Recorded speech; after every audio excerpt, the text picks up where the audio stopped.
We were wrong. Dead wrong. And now it's time to set the record straight. My name is Kodiak, this is Legacy Gaming, and over the next few minutes, we'll explain why Lords of the Fallen is absolutely a must-play game of 2023.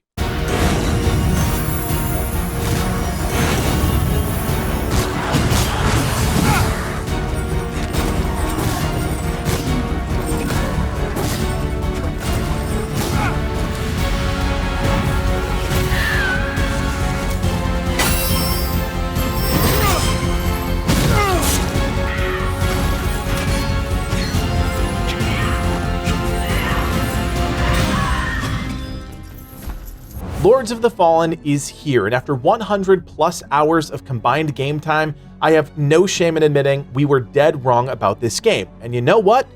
Actually okay with it. So here's the headline. Lords of the Fallen is one of the most immersive games we've played, period.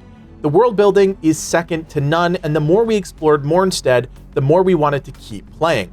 The absolutely stunning art direction, environmental storytelling, and introduction of a dual world system never failed to impress and cement the overall tone of the game. Combat isn't perfect by our standards, but the more we played the game, the more we came to appreciate the action-forward approach to the Souls genre that helps redefine what players can expect when they first load into the game.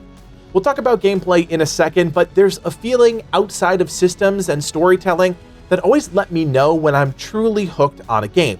In the case of Lords of the Fallen, the more I played, the more I became obsessed. The second I walked away from my computer, I wanted to sit back down and grind out just a little bit more. It was a gnawing sensation that continued to build over time, and while the game didn't hook me right off the bat, after about 10 hours, I was in on all fronts. So what does Lords of the Fallen do well? For starters, the world of Mournstead is absolutely gorgeous, and the team, leveraging the power of Unreal Engine 5, managed to create a world that is absolutely stunning. The game leans heavy into the themes of dark fantasy, religion, and dread, and because the game is built in UE5, those concepts can be brought to life in entirely new ways. Of course, none of this would matter without the impeccable art direction and world building, and this is easily the thing about Lords of the Fallen that is most impressive. Each zone has a distinct theme, and within that theme, the team manages to tell such a vivid story. Everything is centered around those three core themes, but the way they're able to tell environmental stories and take the world and make it interesting to explore is truly what kept me hooked on the game. One of the first zones you'll explore is called Pilgrim's Perch, and it's essentially a series of interconnected platforms built onto the side of a mountain. Along the way, you'll run across all manner of twisted pilgrims on their holy journey, but every step of the way, you'll be one misstep away from a deadly fall. That sense of wonder and the environmental storytelling that captivated me from the beginning almost never waned, as each zone offers its own twist and take on the developer's vision of dark gothic fantasy. Now honestly, I can't understate how incredible this aspect of Lords of the Fallen truly is. Every time I was frustrated by something else within the game, and yes, we'll talk about those things too, I was immediately sucked back in by the world. To add on to that, the hub area Skyrest Bridge ends up being a true hub, with almost every area somehow magically dumping back to where you started. From a level design perspective, this blew us away, and even now, trying to understand how they managed to pull all those pieces together just boggles my mind. On more than one occasion, I would blurt out, "No way, we're back at Skyrest," because I genuinely had no idea how the team pulled it off, but they did. It's not necessarily a game-changing moment, but when you arrive back at Skyrest, it offers a unique moment of respite, as if you've just conquered something and you're arriving back home for a hot meal and a shower. It feels good. To double down on this, the teams introduce a dual reality system, the realms of Axiom and Umbral. Throughout the game, you'll be forced to peer or fully rip your soul into Umbral and navigate that same environment with drastically different characteristics. Not only is this dual reality system impressive from a technical standpoint, but it creates such an immersive experience for the player. Utilizing your Umbral lamp, you'll locate secrets, discover alternate routes, and ultimately fight an entirely different set of enemies, often guarding some valuable loot. The game also just understands one of the biggest drivers of Souls games: lots of interesting gear. The team throws so much at players, it's almost staggering. Bear in mind that every enemy in the game has a chance to drop some of their signature gear. Couple that with the fixed items found around the world, and yeah, it's a bit nutty. The team is clearly proud of this aspect of the game because they revealed ahead of launch that Lords of the Fallen has 194 weapons and shields, 76 spells and catalysts, and 339 armor pieces. I don't know of a single game that has handcrafted that much unique loot, and to give the team some kudos, we're not talking about simple reskins. There is genuine effort to make each piece of gear look and feel different, and I think Souls fans will appreciate that. Lords of the Fallen also gets certain aspects of combat really right. Magic, for example, is wickedly satisfying to use, and as someone that started the game as an Orient preacher and went full-on Radiant build throughout his entire first playthrough, I feel like I can confidently say magic is fun to use. Some other combat systems really hit the mark too. A small example of this is how the team handles ranged weapons. Instead of each individual projectile being consumed on use, you actually get to slot the projectile type as a permanent fixture of your kit. You do have a limited ammo resource which scales off of endurance and vitality, but you can simply replenish this with different ammo pouch consumables within the game. Not only does this allow for deeper build crafting, not dependent on expendable weapons, but it also makes finding things like different arrows and throwing knives more fun because you'll know there'll be permanent options as you build out your kit. Those are just some of the highlights, and there's some pretty remarkable high points for the game. But to say Lords of the Fallen is perfect just wouldn't be true, and all of my issues point back to one system: combat. Now, to be crystal clear before we dive into this topic, the team has tweaked combat a number of times throughout the 2-week creator-tester period, and things already feel different, and I'm sure they'll continue to change, so keep that in mind as we break this down. While good and engaging, combat is also something that on numerous occasions was the source of much frustration. We touched on this in our first impressions video, but now that we've got more than 100 hours of combined time split between myself, Livid, and Schmo, I think we're ready to really break this down. For starters, the game throws a metric ton of enemies at you, and the further into the game you get, the more challenging those enemies become. In classic Souls fashion, you're often fighting these enemies in relatively small encounter areas, and as you can see, that doesn't always make for the most engaging combat. It takes a lot of dodging, backstepping, and parrying to win, and if you're in Umbral, don't forget to factor in the host of undead enemies that are now tracking you down. Having a lot of enemies isn't outright bad, but in combination with what I feel is personally my biggest gripe with the game, it becomes a problem. What I truly couldn't stand is how long the recovery time was after nearly every attack or interaction in the game.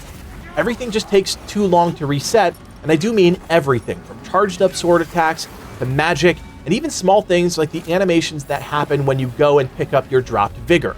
It's one thing to dance between evading and attacking a single or a couple enemies like in typical Souls-like, but when you have so many enemies coming at you with almost random attack triggers, one long recovery can lead to numerous instances of damage. It was a bit frustrating, and if the team could just cut back on the tail end of those animations by even 0.5 seconds, it would alleviate a ton of the combat frustrations, in our honest opinion. While not an outright negative, I will also say that Lords of the Fallen combat might just not be for everyone. The game feels more action-forward than any Souls game I've ever played. The increased number of enemies, the myriad of combat options you have, I realized about halfway through my 50-ish hours with the game that I just needed to go on the offensive, and while that wasn't always practical, once I put myself in a position to play the game more like an action Souls, I actually found a lot more success and enjoyment.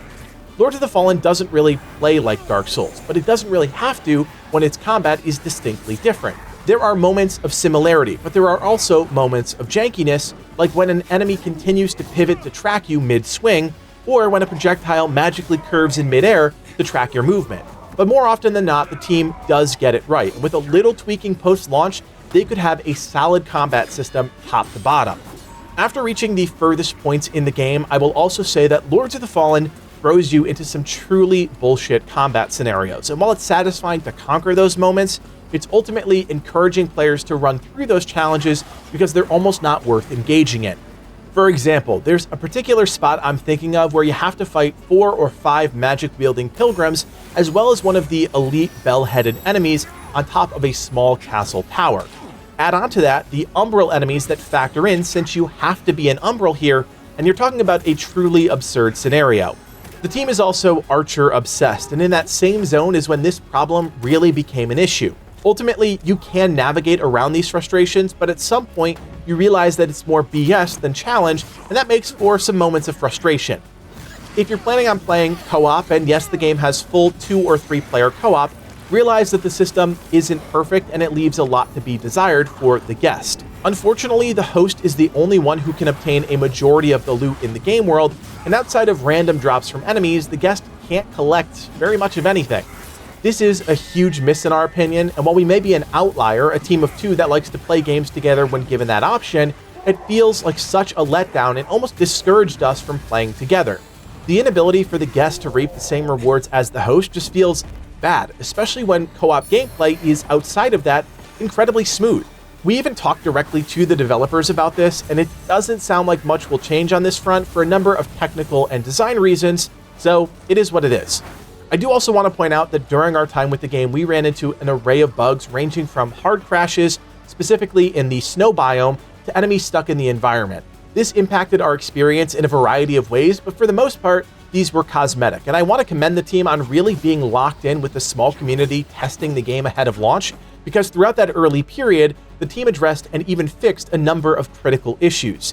They are even doing passes on the combat as we speak, and I expect the team will continue to plug away at these post-launch. It sounds like a lot, but truthfully, the more I played the game, the more I just adjusted to the different elements of Lords of the Fallen combat. Some of it is correcting for the jank in the system, but most of it has to do with understanding that the game just plays differently than, say, Elden Ring. Honestly, it hardly mattered because after about 10 to 15 hours, I was hooked, and no horde of enemies, no annoying bugs, nothing was going to stop me from playing this game. Now that we've tackled the good and the bad, I really want to just talk about Lords of the Fallen and the things that surprised me about the experience. First and foremost was just how massive Mournstead actually is. It's hard to describe and frankly even show, but throughout my first playthrough, I had to remind myself that the game isn't an open world title, and that's a testament to the team's world design. Each region is about 2 times bigger than I thought it would be, and on many occasions I found myself falling into the trap of thinking it was almost at the end of a zone, only to be surprised by entirely new sections that would take an additional half hour to an hour to clear. There's one part of the game that really stands out. It's a deep cave that takes you further and further underground, eventually ending at a pretty awesome boss fight. Livid and I did that entire thing together. Because of the relatively few checkpoints, we spent a good 3 hours working our way through the cave system, just trying to reach some semblance of a resting point. I've genuinely never been tired after playing a video game, but on multiple occasions, I would wrap up for the night mentally exhausted, and that's because Lords of the Fallen just forces you to be on at all times. In Axiom, that pressure isn't quite so severe, but the game doesn't give you a ton of checkpoints, and the ones that you can place down yourself are often few and far between. If you don't space out your healing and you end up running dry too quickly, you'll end up spending the next few minutes paranoid of a deadly attack because you know it took you 30 minutes just to get to that point. Sure, you've got a sort of failsafe being sent to Umbral, but that's no walk in the park either. The dread system, which constantly builds over time while in Umbral, will send enemies to hunt you down, and that's something no Souls game has ever done before. It's not even comparable to Invasion, so don't at me about that one in the comments, because the pressure that comes with not having a second to breathe while you're hanging on to your life really does add such an interesting dynamic to the gameplay. Underscoring all of this is just the sheer impressiveness of the world design, both in Axiom and Umbral. I know we talked about it before, but moving from region to region and having the world almost unfold for you because of the game's linear nature is truly one of the highlights for me. Another example of how the team just nails this comes later in the game. I was fighting my way through the Leprosarium, finally reaching what I thought was the end when I entered an entirely new tower, only to realize the entire thing was a fragmented mess that I would have to navigate down one layer at a time. And oh, by the way, it's stuffed to the brim with archers, leper elites, and random enemies. Every time I thought a zone was coming to an end, I was wrong. And because of the team's ability to continue to evolve the look and feel of a zone throughout your progression, it kept me hooked, even if things did run a bit longer than I was used to. The Umbral Realm does add another twisted dimension to this, but because we were always trying to work quickly when in the Land of the Dead, it was a bit more challenging to stop and survey the sites. That being said, there's no end to the twisted structures and malign visages that dot every square inch of the Umbral Realm. On its own, it'd be impressive, but coupled with Axiom, not only do you have one immaculate dark fantasy world to explore, but we're spoiled with two. We couldn't have a brutally honest review without talking about the game's systems, and there's a lot to unpack here. I wanted to call this section Old School Systems, New School Twist because there are a number of things that feel familiar when you play Lords of the Fallen, but there's also some modern twists on those systems I think work really well. I mentioned it before, but I think the sheer volume of gear deserves its time in the sun. Hundreds of weapons, shields, armor, spells, and more, and from the start of the game to the end, every time I picked up a new item, I got that small hit of dopamine that's so important in a loot-centric game. It's staggering how much gear you do find in Lords of the Fallen, and it was clear the team designed all of these items with a clear passion for the work and an understanding of the game's core themes. Items range from overly grotesque to awesomely radiant, and at no time did I ever lose that sense of excitement when finding and exploring different items. What's not great about this system is the gear management. There's currently no way to organize your gear other than the predetermined categories, and that often makes sifting through weapons and armor a real chore. This can easily be addressed in a patch, and with so much loot to obtain, we hope it will be cleaned up as part of a larger quality of life update. When loot hits on a different level is in the game's Remembrance system, which is now the only way I think boss loot should be handled moving forward. It's simply just that good. When you kill a boss and activate the Stigma or Story Moment nearby, you'll gain the boss's Remembrance, which you can use at Mohul, a vendor, to gain access to a set of gear associated with that boss. Lords of the Fallen gives the player exactly what they want here. Oh, you just killed that hulking paladin? Here's his entire set of armor, weapon, and some spells that you can purchase. Offering up a ton of options and then giving the player the autonomy to spend a currency to get exactly what they want creates such an incentive to find and kill every boss in the game. It honestly fueled our ambition as we progressed further. As I mentioned before, I leaned hard into Radiant Magic, so when Pieda's Light Sword became an option, as well as her Angel Summon spell, I immediately scooped them up and didn't look back. There are so many options out there, and boss items represent the pinnacle of that loot experience within the game. Now, as someone that does love boss fights, I couldn't be happier that the rewards for defeating these powerful enemies is their gear. That's something I wish every game embraced the way Lords of the Fallen has. But sadly, the range of boss encounters is pretty varied. Overall, fights are just a bit too easy, and that's largely in part to all of the combat mechanics players have at their disposal. Ranged and magic attacks trivialize a large portion of the encounters, and so do the summons that you can bring into a fight. And while bosses all do have gap-closing mechanics, it's pretty easy to work around that. Some fights are incredible, top to bottom, and once again, the world design and environmental storytelling really help set the tone. When all the pieces do come together, things just click, but there are a few fights that just leave a little to be desired. Not a lot, but a little. Like I said, it's a spectrum, but at the end, you're rewarded with some really interesting loot, so in my mind, it's worth it. All of that awesome gear obviously feeds into the game's combat system, which I know we've talked about quite a bit, but where an old school system gets a new school spin is with the introduction of the Umbral Lamp. Outside of your melee, ranged, and magic attacks, the additional ability to rip the souls from enemies is a really welcome change of pace. The team never balks at the opportunity to throw an elite enemy at you when you are dangerously close to a lethal fall, and while there's risk there, there's also opportunity. Ripping the soul of an enemy and throwing them off ledges and cliffs is not only satisfying, it's almost required in some instances. And while the controls aren't always perfect, more times than not, you can manipulate the soul to go the direction you want, resulting in a kill. Alone, this system might get stale, but in combination with all the other combat options the team gives you, it's the perfect finishing touch to the combat system. The Umbral Lamp is your gateway into the Umbral realm, and here again the system is taking the tried and true system of discovery and secret finding and putting a completely new spin on that idea. Because Lords of the Fallen takes place in two concurrent worlds, the team can hide things in plain sight in ways no developer has been able to do before, and that's true innovation. In Axiom, a secret may lie just out of reach, but in Umbral, a new pathway emerges, giving you access to what you seek. There are moments where Umbral is a bit tedious, mainly because of short sections of the game where you'll flip into the undead realm just to get across some small gap or move through a fence, but those moments are few and far between, and the majority of your time in Umbral is meaningful. Now, speaking of Umbral, because of the game's dual world, I can confidently say that Lords of the Fallen also introduces the best variation of the Mimic system I've ever seen in a Souls-like. As I've mentioned, you'll find loot everywhere, and unless you're paying attention to what you're picking up, it's very possible you'll interact with a Mimic and it'll kill you.